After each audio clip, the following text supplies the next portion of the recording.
It's been a while since I added to the Dino Riders section of my collection, so I did. Just added is the Torosaurus with Gunner and Magnus. I always wanted the good guy Triceratops when I was a kid, but never got it, so happy to have him now. And Dino Riders is a really complicated line for which to collect, if I haven't said it before. If you collect these guys, then you know what I'm talking about, but of all the toy lines from the 80s, these guys, the plastic that makes up a lot of the armor and the weaponry and the missiles and the little pieces that hold armor to the dinosaur, they have gotten more brittle and broken more often than anything else I purchased from the mid to late 80s.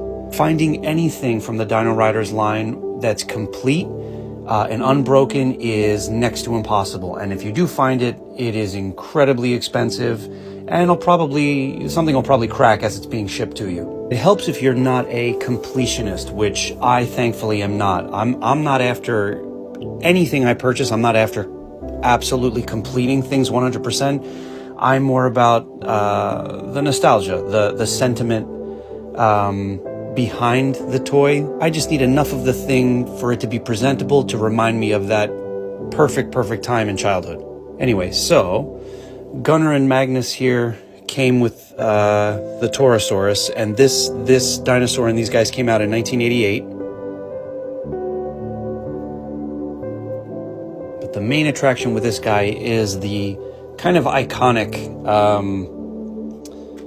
armor shell for the Torosaurus, which I'm just going to take off for a second. So looking at him first, he's about the same size as the Triceratops, almost the same. It might even be the same body mold and just a slightly different head mold. He does, or he's supposed to walk. This one does not, but I am totally fine with that. I would have never even used that function as a kid playing with this. I hate electronics in my toys.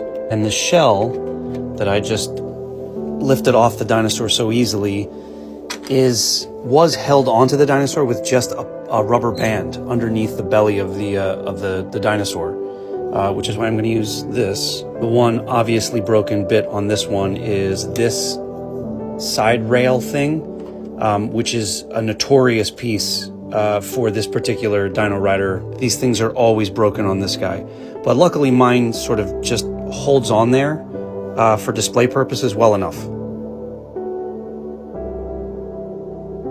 Everything's staying in place on it right now, but even in 1988, getting this guy new, everything feels a little precarious on Dino Riders figures once it's all set up, but they display so well.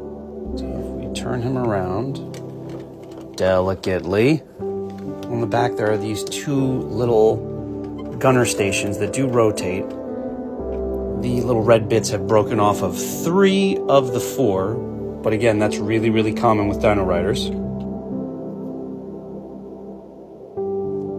And the other piece that's missing that I probably will want to get for this is a grappling hook. Whoops. Yeah, everything is delicately balanced on this. A grappling hook with string that goes there and then leads up to a spool that sits in there.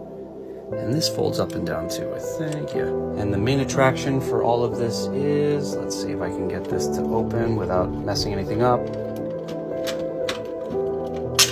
Aha, the armor shell sort of splits open like that. There's another battery function. I think the battery goes in there, and these two main cattons do light up.